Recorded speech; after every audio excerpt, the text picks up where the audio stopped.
crisis, the danger is past, and the lingering illness is over at last, and the fever called living is conquered at last. The sickness, the nausea, the pitiless pain have ceased with the fever that maddened my brain, with the fever called living that burned in my brain. We grew up together, yet differently we grew.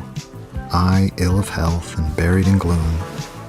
She agile, graceful, and overflowing with energy. Hers the ramble on the hillside, mine the studies of the cloister.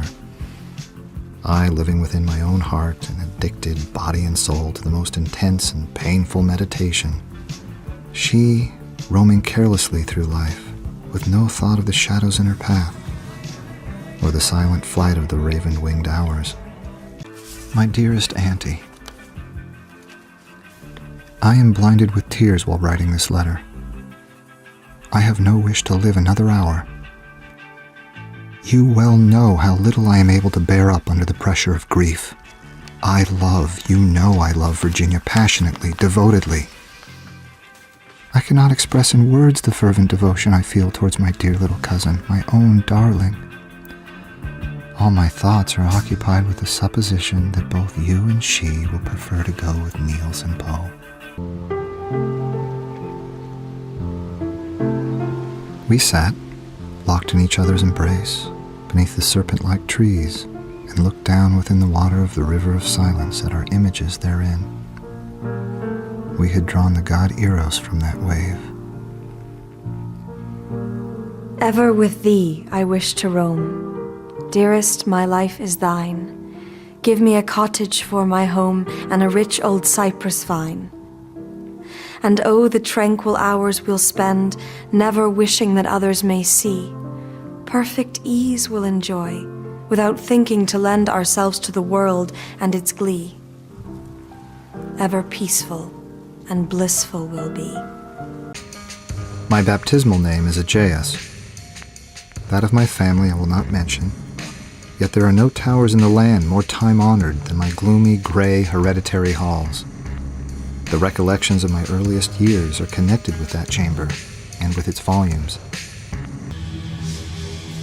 Men have called me mad, but the question is not yet settled, whether madness is or is not the loftiest intelligence, whether much that is glorious, whether all that is profound, does not spring from the disease of thought. They who dream by day are cognizant of many things which escape those who dream only by night. To be buried while alive is beyond question the most terrific of these extremes which has ever fallen to the lot of mere mortality. That it has frequently, very frequently so fallen will scarcely be denied by those who think. The boundaries which divide life from death are at best shadowy and vague. Who shall say where the one ends and where the other begins?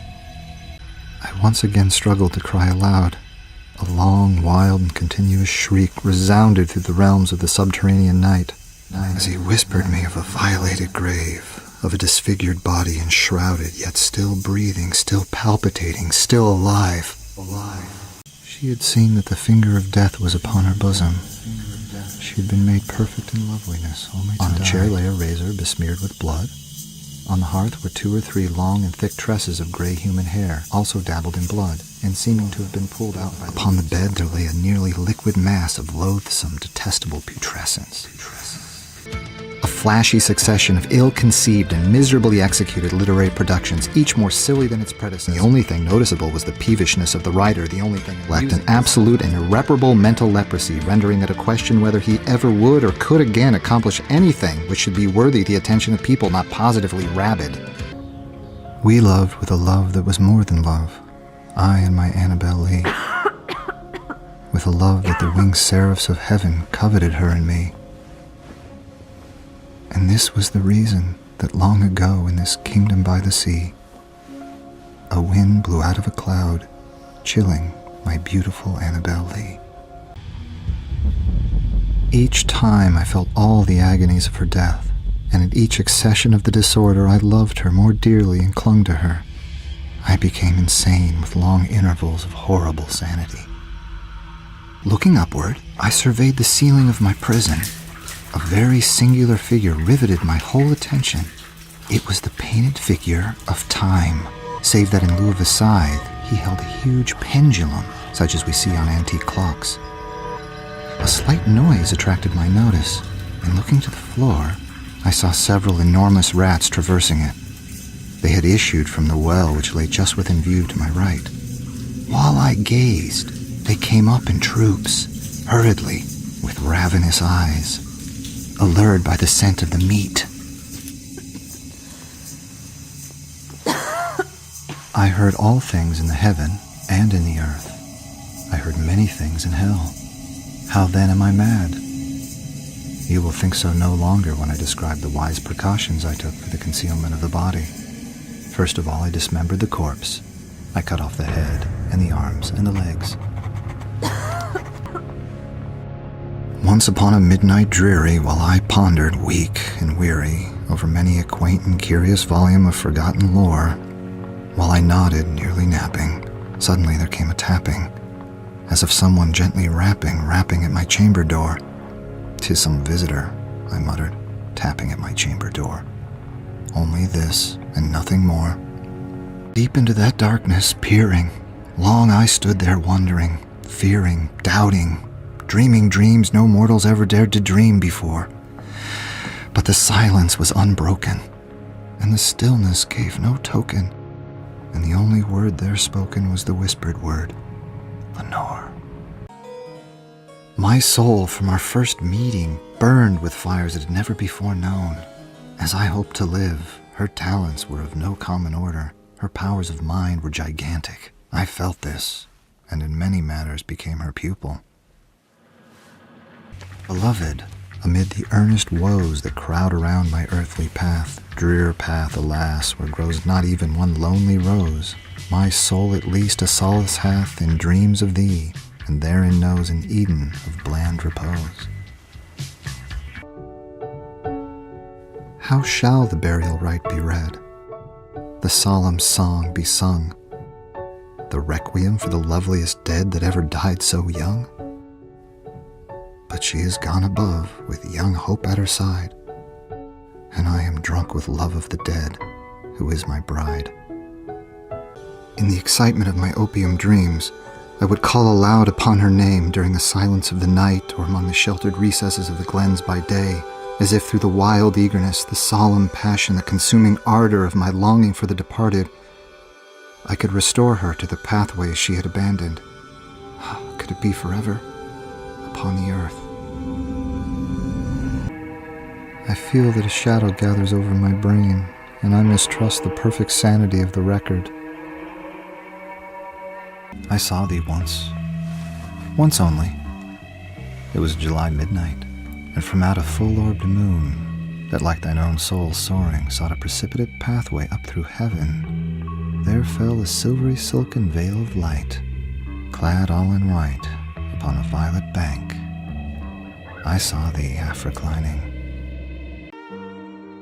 The magic of a lovely form in woman, the necromancy of female gracefulness, was always a power which I had found it impossible to resist.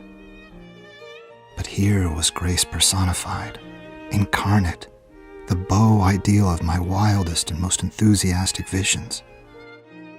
I resolved in my mind 1,000 schemes by which I might obtain the elder lady.